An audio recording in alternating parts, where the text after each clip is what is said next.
Cheetah Nation? Welcome back to the Cheetah Spotlight. I have Christian Oebbecke here.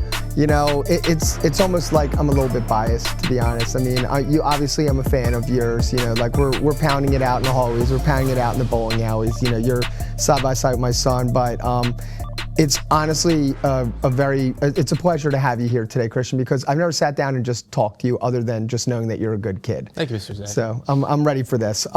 You're a senior, you're in the automotive technology program, and you're a senior bowler. Yep. I just got to watch you do your senior celebration over at the alley. Those gifts were really cool, by the way. Yeah, it was awesome. They did a great job. It was a lot of fun. Yeah, like did you take all that stuff home, the banner and the light up pin and all that stuff? Yeah, that stuff's all sitting in my room now. Yeah. Coach Holland, they put the extra level of effort in there to make our seniors feel appreciated. But let's just talk about bowling first. You know, obviously you enjoy it.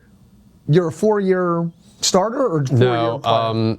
I'm a 2-year starter, but I did bowl a couple times my sophomore year. Okay. For varsity, at least. I remember seeing you at Westbrook Lanes before like I was here. Mm-hmm. I think you used to be a one-handed bowler, right? That was back in like freshman year. Yeah. Okay.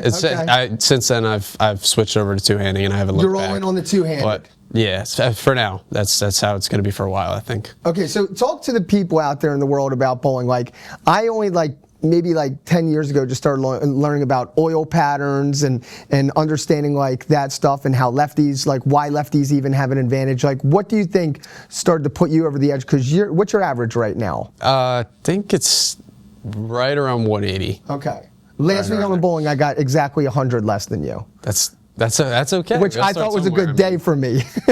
But like, talk about it, man. Like, what are you doing on a constant basis? Like, this is a sport. You're training for this. What's gotten you better? I bowl league with your son. That helps tremendously. I also just go bowling sometimes for fun, and focusing on the small things is what makes you get better.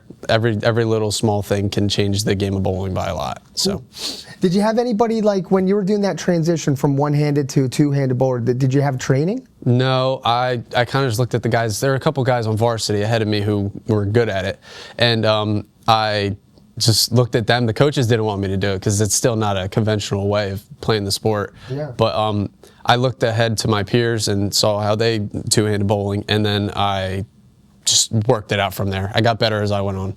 Now, when you have that approach, just again, pretend nobody out there even knows how this works. Do you have to have any fingers inside of the holes? Yeah. No, technically you don't have to, but every hole that your bowling ball has, it has to be used, or else you can be disqualified for certain things.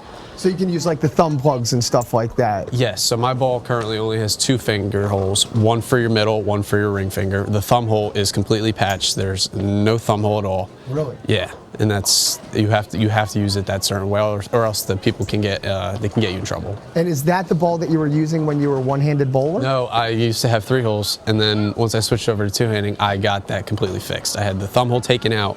They basically just cover it up and like plug it with more material. And then I've thrown that ball ever since. So once I get it fixed from being a one-hander to a two-hander, then I'm good. All right, so again, what fingers are going in there? Your ring and Middle thumb? and your ring. Okay, so you're here. Yes. And then you're getting the hook. How tight is your hook right now? Are you feeling like it breaks late or? Well, it depends on the ball I'm using. There's different types of situations. It also depends on the lanes. But I'm throwing a little slow right now because my back hurts a little, so it's getting a lot more hook than I'm used to. So I have to account for that, and I have to make adjustments to how I throw. And you have how many balls are you bringing on average? 3 of them? I only bring 3. Okay. Yeah, that's about it. A lot of these guys will bring 6. You know, I've seen that. It'll be up there. They'll have 3 different bags. I only got 2 bags. Okay. So. And your go-to weight? Are you using a 14-pounder? It's 15. 15 pounds. Although I do have a spare ball that I use for 14. Because I got that spare ball back when I was throwing one-handed. My one-handed ball was a 14-pound ball, and I got the spare ball with that. But once I switched to two-handed, I went up to 15 and kept the spare ball. Crazy. I didn't want to buy a new one. Yeah. What's I heard somebody joking around with you the other day, and they said, "Oh, look, Christian, you can hit the 10 pin." Yeah. What does that mean to you?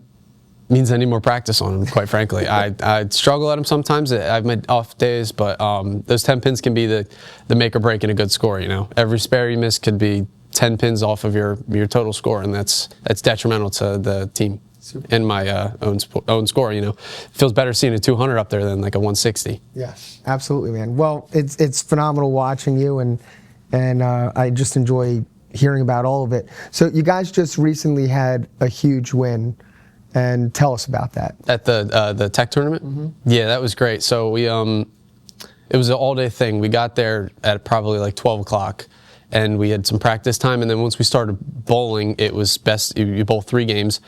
And every tech tournament, I think it's most of the tech schools in New Jersey are there, if I'm not mistaken. But some of the teams that we beat, like we beat Bergen Tech, which was the number 2 team in the state. Yes. They were on an off day, and we happened to capitalize on that. We also beat, I think it was Passaic Tech, who was also in the top 10 at the time. And so beating those teams felt great. I've bowled at that event 3 times, senior year, junior year, and sophomore year I bowled there. And I haven't won it. Sophomore year and junior year, I placed in second, so it was nice to get that gold medal. It's nice to get a different color. So, what do you think was happening that day? Like, what put you guys over the edge? I mean, and you're selling this a little bit short. I mean, you guys are state champions, you know, of this tech tournament, and it's a big honor. You know, a lot of people are like, you know, they want to. You guys are getting some nice jackets and stuff out of this. Don't sell yourself short. What was the difference that day for you guys? I mean, because you're not really lying. That Bergen Tech team is ranked number 2 in the state right now. I think each kid on that team averages over 200, and when you're going against kids who average 180 like me, you just gotta you know, pull something from deep down or something. There's a lot that goes into it. I have to be on my game. I have to be on my game. All my teammates have to feed off that energy, and however well us as a team do, we balance off of, or not we balance. I don't know the correct word for it, but we build off of each other. So one person gets a strike, then another person gets a strike, and all of a sudden we're all bowling great. Yeah. And you got to minimize your mistakes, which we did, and ended up winning, which was great. I've seen an assortment of hats that you guys wear. Yeah. So I've seen like a pizza hat. I've seen a turkey. Obviously, I know where the turkey comes. I've seen the beanie with the spinner on it. Mm-hmm. Who's coming up with this stuff? The beanie, I don't even know where that came from. The little propeller hat. But the turkey hat, I bought off of Temu. I bought 2 turkey hats off of Temu for when we get a turkey. Mm-hmm. Helps. It's fun. Throw on a turkey hat once you get a turkey. Mm-hmm. And then the pizza hat is for whenever the whole team gets a strike except for one guy. I know I said you got to build off of each other and, you know, lift your teammates up, but that sometimes you can, we like to throw a hat on the guy who doesn't strike in the frame. Okay. I was trying to wonder how that's connected. Okay. That was also from Temu, by the way. Okay. Who came up with the pizza idea? I just found it. I was buying my turkey hats, and it popped up, and I was like, you know what, that'd be a great ad. So there's $3, so I threw it on my cart. I feel like every time I go, there's another hat like in circulation. There's also like a bucket hat. A bucket hat, I don't know. I think that was one of my teammates. He just wears that for fun, I think. I don't really know if it has any significance anymore. Okay. But the turkey hats and the pizza hat are the ones that we mess around with. Great motivation there, Christian. All right, let's just shift a little bit. Let's talk about your career tech program. You're in automotive technology, super cool corner of GCIT. What are you doing in there right now? What's interesting to you? Tell us about it. Today there's I just said oil changes, some small maintenance stuff. But the thing that's fun about my program is I don't know what I'm doing every day I walk in, because now that I'm a senior, even a little bit of junior year, we get past the curriculum part of the learning, where I just basically do whatever comes into the shop. So we do a lot of live work. We have some of the teachers' cars get brought in. They get brought in for certain maintenance, and we just get to do whatever my teacher tells me to. So whether that's we do brakes, that's whether we do an alignment, whether we do oil changes, whether we're just rotating tires, whatever he asks us to do is what we get to do, and that's what's fun. Is something's new every day, and I think you've got a very mechanical mind. Mm-hmm. Right, and that's translated from the automotive tech thing into bowling, which is very mechanical thing. For sure, yeah. And then, is this what you want to do as a career moving forward, or are you going somewhere else with your mechanical brain? What are you thinking? So, brain-wise, I'm going to college for mechanical engineering, but in the future, I would like to keep my automotive background as a part of me. Maybe throughout college, if I'm looking for a job, that could be something I could pursue.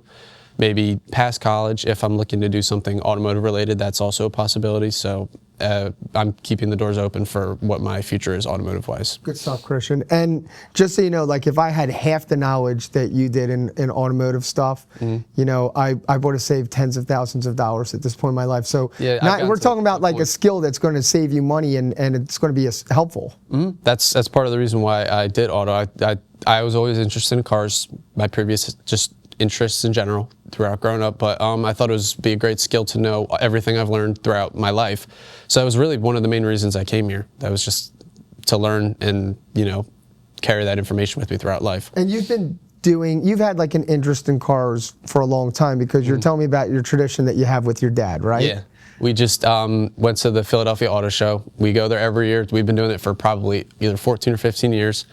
It's always a great time. It's just he plans a special day for us to go together. And that's something that I look forward to every year. And, you know, I hope I'll continue to do that. Maybe depending on where I go to college, it might have to take a little break, but that's something I look forward to. You can always fly back in town and hit something for a weekend.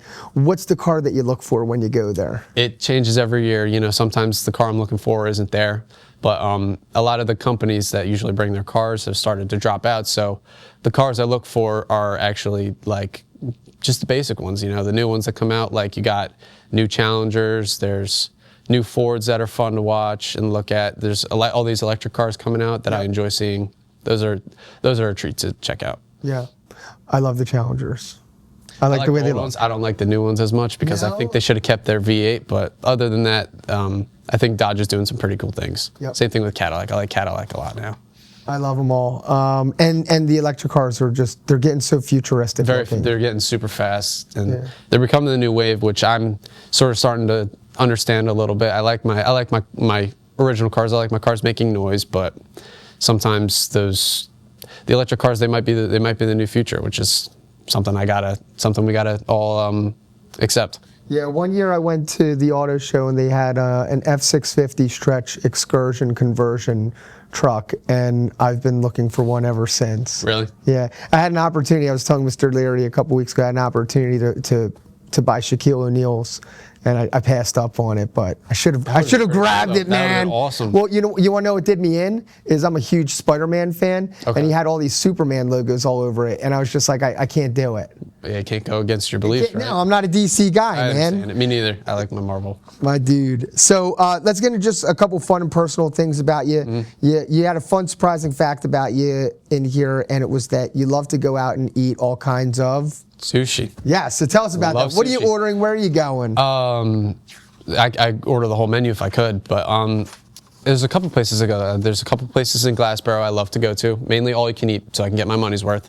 But I love going there. I love going there with my family. I love going there with my girlfriend. It's always a great treat, and just whenever I get the chance to eat sushi, I'll down it. It's something I've always, not as of recent, but I haven't always liked sushi. But once I branch out a little bit and try it, there's no going back. So. Wasabi or no wasabi? No wasabi. I like to embrace the soy sauce.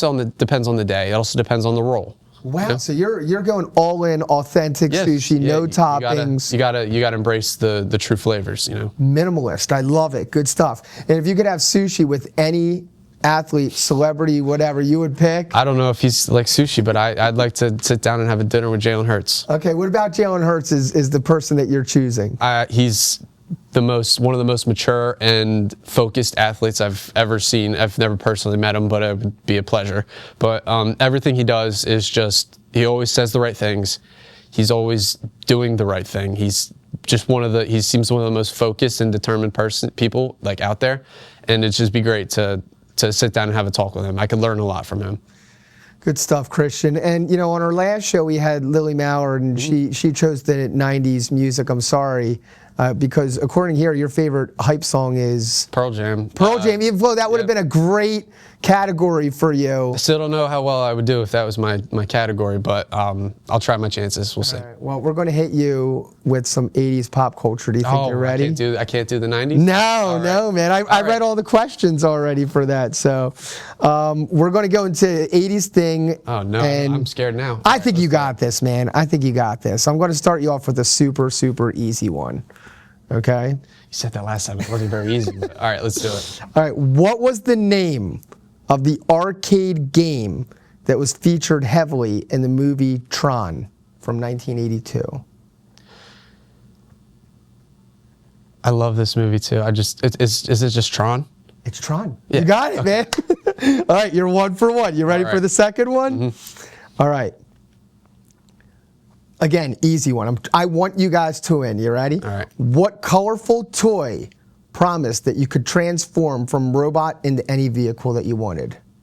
Transformer. Transformers. All right, so all you need is one more, and they're going to get significantly harder. All right. All right. What MTV show helped launch hip-hop into the mainstream in the 1980s? I don't know. I think... All right. It was Yo MTV Raps. Have you ever heard of that? I have not, actually. All right, you got 2 more chances, man. You're still right there. I'm going to save a super easy one for last because I do want you to win. You ready? Okay. What was the name of the villainous cartoon character who was obsessed with catching Smurfs? With catching Smurfs? The villain from the Smurfs. What was his name? I've never really watched the Smurfs. I don't think I can tell you. I don't know. All right. It was Gargamel. All right, the last one. All right. You got this. This is a car question. Okay. From the 80s. All right. All right. What movie made the DeLorean's flux capacitors and 1.21 gigawatts famous? Back to the Future. You got it. All man. 3. Congratulations. Thank you. You know what I need? I need a confetti cannon. So like when somebody, I'm just going to boom, and then I'm going to make like a lot of work for people. Congratulations, Thank Christian. you. Thank you. That's for you, Appreciate my brother. It. All right. All right. We're going to end this on a positive note. This is our first Cheetah trivia winner. Do you think I should keep this game going? Yeah, it's great. I got to throw it on for you. I think I'm going to do it, man. I already got to watch on, but... Cheetah Nation, thank you so much. I'm here with Christian Oebbecke. He's a great kid. His sister Kelsey even goes here at GCIT. What a great family. Mom and dad have done a great job with you. And on top of all that, a driven kid who's a phenomenal bowler too for us. So I want to thank you for coming with us today. We'll be back with the next one. We got a couple more winter athletes that we want to knock out here. And then pretty soon, before you know it, all the snow will be melted and we will be in the spring and I will be happy again. So we look forward to seeing you at the next one. And thank you everyone for joining us. Dude, I'm so excited that you won. Do you think I should give Lily a watch anyway? I think for participating? Yeah. How many more? I got like yeah. I think she can.